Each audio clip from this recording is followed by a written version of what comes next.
If you want to find out what mistakes to avoid at all costs when selling on Etsy, then just keep watching.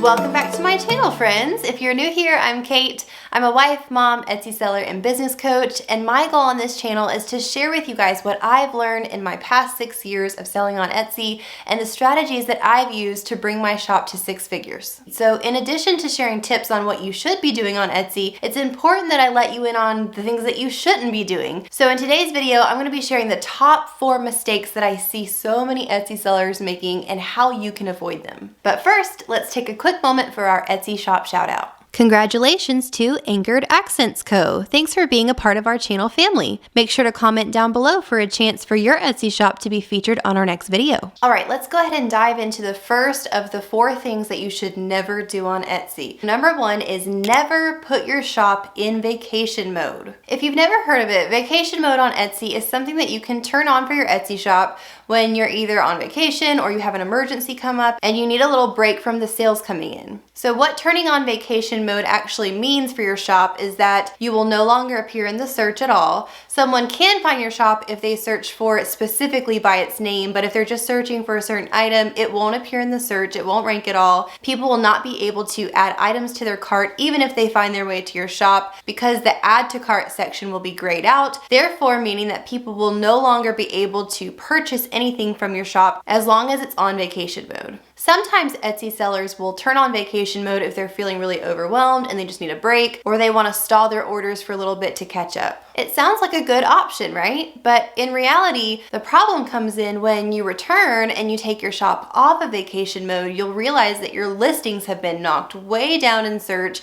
You may no longer be ranking on the first or second page if you were before. And actually, I've heard many stories of sellers whose shops pretty much died. They were brought to a point where they were unrecoverable. So I would recommend that you think long and hard before putting your shop on vacation mode. The reason for this is because Etsy works off of momentum. We've talked about this a little bit in our previous videos, but the momentum of making continuous and steady sales is what boosts your listing's quality score and helps you to rank higher in search, being more easily found when people are searching for your niche or your product category. And every time you make another sale, it just boosts it again and again. So you want to have that ongoing momentum. And when you put your shop in vacation mode, it completely halts that, it completely stalls it, so that when you come back, your momentum is gone and it's like starting all over. So this is the reason that we've actually never put either of our shops on vacation mode and hope to never have to. And I would really recommend that you only use the vacation mode as a very last resort, like emergency situation. Some things that you can do if you're getting overwhelmed and you do feel like you need a break is to extend your processing time so that you have a longer period of time to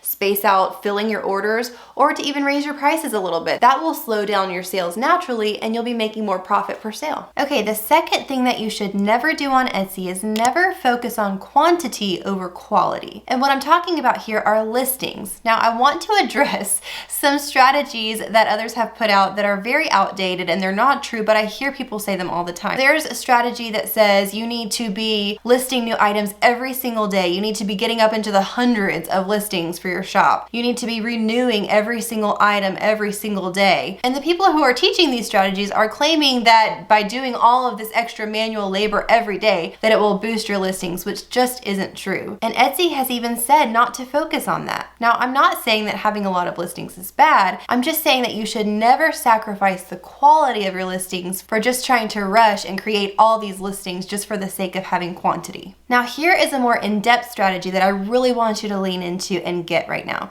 So listen to the logic of this. Etsy lets you have drop-down menus for options when you have a listing. So what I suggest is if you have similar listings with different options, a lot of people would say, well, let's say you have 7. Create 7 different listings so that you can have more listings out there, more chance to be seen, etc.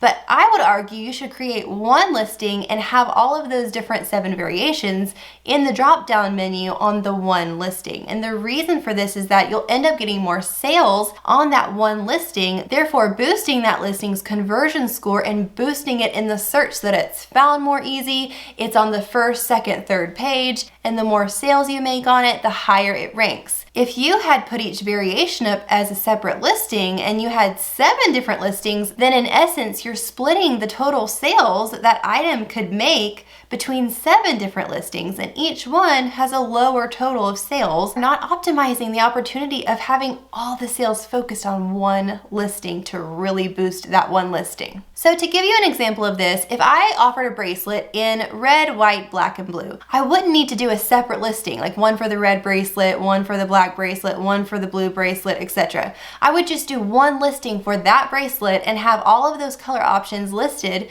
in the drop-down menu. Therefore, all the sales, no matter who's buying a red one, who's buying a black one, who's buying a blue one, they would all purchase through that listing. Now, don't get me wrong, you do need a healthy amount to start, but I would suggest to start off your shop, shoot for 12 to 15 listings, and then grow as you go, making sure that every listing you put up is a quality listing and has good photography. You take the time to research SEO and what it should be titled. That's what makes it really good quality. And then as you go, you can build up to 40 or 50 listings. You don't need hundreds upon hundreds of listings in your shop. Okay friends, we're about to dive into mistakes number 3 and 4, but first, if you haven't subscribed to our channel yet, we would love for you to do so. Just click the little subscribe button, and also don't forget to turn on your notifications by tapping the little bell. All right, the third thing to never do on Etsy is never price your items too low. Now, I have 2 main reasons that I recommend this. The first one, and most important one, is burnout. There have been so many Etsy sellers that price their items too low because they just want to make some sales, and then once they start making the sales, they're working themselves to death to try to fill the orders, and they're not even making that much profit, and that is a quick way that leads to burnout. That's not a sustainable way to run your business, and it's not a long-term plan because you're gonna get too tired, you're gonna get worn out at some point. If you raise your prices a little bit, yes, you may get less sales, but think about it. You'll be making more profit per sale. And the second reason I recommend this is because buyers subconsciously connect price with quality. So think about it when you're a buyer, you probably don't even know that you do this, but most buyers assume that a low-priced item means poor quality and a high-priced item means good quality. Most buyers want a good quality item for a reasonable price, so they end up landing somewhere in the middle. They usually don't buy the highest price or the lowest price item in that category. You want to try to find that sweet spot in your pricing where people feel comfortable that your item is of good quality, but it's also not just way pricey so that nobody can afford it. Also, raising your prices leaves room for you to offer discounts, which will drive traffic and promote sales. And last but not least, the fourth thing that you should never do on Etsy is never start halfway. You need to give yourself the time you need to start well. This doesn't mean that everything has to be perfect before you launch your shop. It just means that you're taking the time you need to research and prepare well before you start. If you want to make a substantial income from your Etsy shop, you can't go into it thinking it's just a hobby or it's just something you're going to do for fun. You have to think of it as a business, and it's going to require some focused effort. One thing you definitely need to take time to do is to research what sells before you choose what your product type is.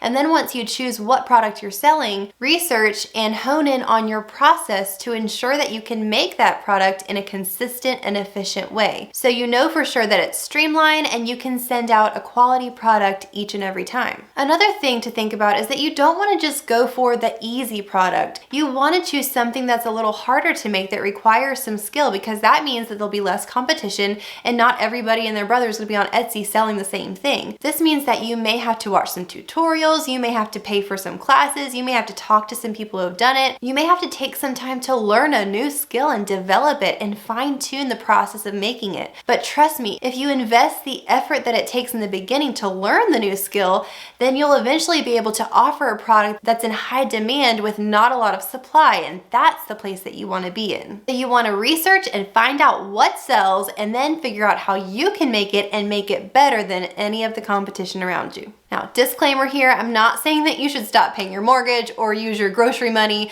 to invest in new equipment. I'm not saying any of that. Definitely focus on the things that are needed in your life and of top priority. But any surplus you have, whether it be financial, effort, time, you name it, it's great to invest the extra of what you have into making this a full-time business. When we opened our second Etsy shop last year, we took a lot of time to learn a brand new skill and to fine-tune it. We had to buy the equipment first, then we had to watch so many tutorials on how to actually do this and how to run the equipment, and then we had to fine-tune the process. We had to work out the mistakes we were making and figure out how we could make this consistently every single time. And it took a while to get to the point where we felt comfortable listing it and launching it. But once we did, we felt really confident that we had done the research and the preparation needed. So it's better to wait a month or two if you're in that process of fine-tuning rather than just to rush and try to get a bunch of listings up in the beginning. So there you have it, friends. Those are the 4 mistakes to avoid when selling on Etsy. Now, if you would like some more Etsy strategy and tips, you can click or tap the screen anywhere right now and it'll lead you to our Etsy playlist. And I do want to remind you guys, we're starting live Q&A sessions soon. So the first one is this Saturday, January 16th at 11 a.m. Eastern time right here on our channel. So don't miss it.